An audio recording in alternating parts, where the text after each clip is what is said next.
for the new DC Cinematic Universe. See what Luber has to say about this and check this out. Get ready for a whole new DC universe, or mostly new at least.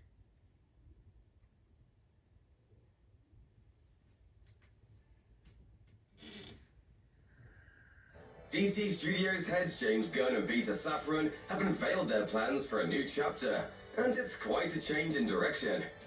Even fans of DC's movie and TV output would have to admit its offerings have been a mixed bag over the past few years. For every great triumph like the Batman and Peacemaker, there have been misfires such as Black Adam and Wonder Woman 1984. Beyond that, the company's shared movie universe, which fans call the DC Extended Universe, has become a convoluted mess of retcons and contradictions, making keeping track of it a chore. Thankfully, it seems that DC Media is about to turn a new leaf under the leadership of James Gunn and Peter Safran, the recently named bosses of DC Studios. Shortly after taking up their new positions, Gunn and Safran got to work overhauling the DCEU. It's one of, our jobs, mine and Peter's, is to come in and make sure the DCU is connected. On top of rebranding it as simply the DC Universe, they've made more than a few changes that have certainly ruffled some feathers. Henry Cavill is no longer Superman, Wonder Woman 3 isn't happening, and Aquaman actor Jason Momoa might take on the role of Lobo, to name a handful of these alterations. Gunn also has a revised DCU release slate for fans to get excited about, and he has finally unveiled it to the world. Jenna Bush of Slash Film attended Gunn and Safran's DC Universe announcement event, where he revealed DCU's first chapter, dubbed Gods and Monsters. The idea is not that different from a phase in the MCU. First, Gunn shed some light on a project fans have known about for some time. His Superman film titled Superman Legacy will introduce a new continuity with a non-traditional superhero movie. Safran explained, it's not an origin story. It focuses on Superman balancing his Kryptonian heritage with his human upbringing.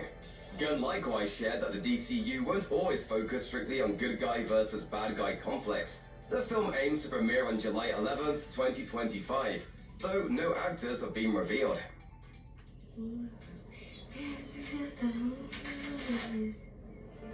Keeping with the Kryptonian theme, Gunn and Safran unveiled Supergirl, Woman of Tomorrow. As the title implies, this film will be heavily inspired by writer Tom King's comics run of the same name. King is, in fact, one of the driving creative forces behind the DCU. Gunn revealed that compared to Superman, who was sent to Earth and raised by loving humans, his cousin Kara wasn't so lucky. I wouldn't if I were you. With the destruction of Krypton, she takes refuge on one of the remaining fragments of the planet, where she watches everyone around her slowly die off during her formative years. No release date yet has been announced for Woman of Tomorrow. Moving away from the children of Krypton, Gunn announced some vastly different productions. Next up is Swamp Thing, a dark investigation of the monstrous lead character's origins, which Safran promises will be a fine example of how tonally varied all of their upcoming movies will be. Then there's The Authority, based on the team that finds its roots in the Wildstorm Comics imprint. Gunn said that this is a passion project of his that will be big, as it's about a team of superheroes who are more than willing to do atrocious things so long as they're achieving their goal of helping the world.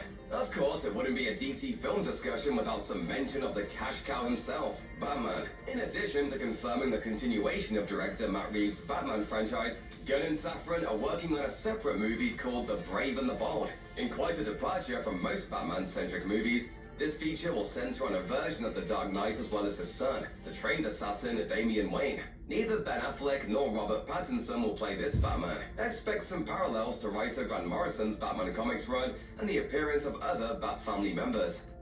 In October 2022, it was revealed that the long-gestating Green Lantern series was being reworked to feature the iconic Jon Stewart as the lead. Now Gunn has set the record straight, revealing that Stewart will be charging up his ring alongside the greatest Green Lantern of all, Hal Jordan. Furthermore, the series in question may not be the massive sci-fi opus that fans expected.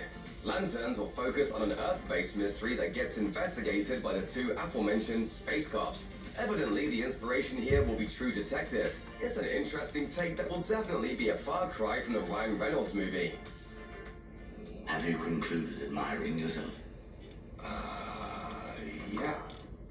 In general, the differences between Jordan and Stewart's personalities promises a lot of juicy conflict, with Stewart more by the book and Jordan the loose cannon.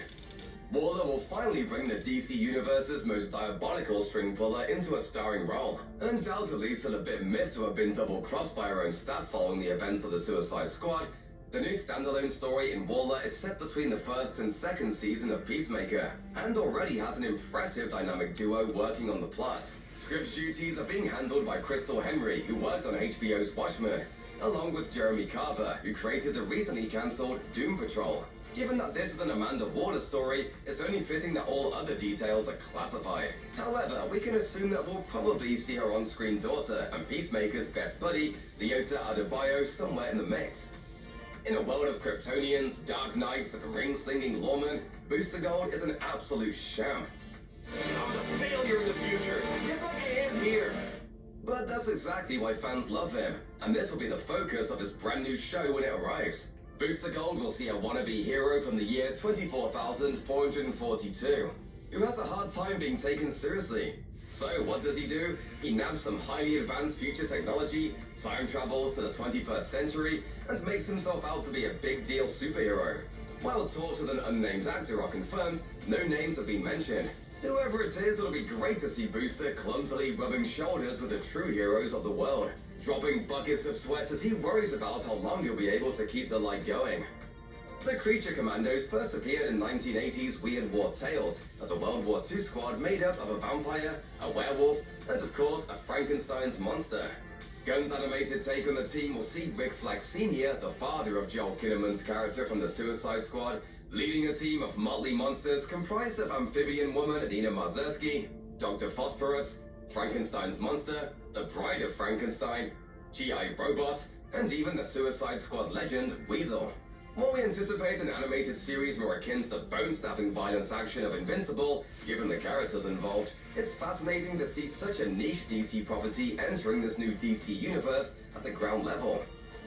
Gunn is given the go-ahead to take us to the homeland of Wonder Woman before she became such a wonder herself. For a series described as being full of drama and intrigue, Paradise Lost looks back to the earliest years of Themyscira and lays out the essential details about how this island came to be. To be clear, don't expect this to be a younger Wonder Woman show, because one of the key details we know is that it will take place before Diana's birth. It's not clear whether other characters from the movies, like Hippolyta and Antiope, will appear. Subscribe, like this video. Great night. See you guys tomorrow.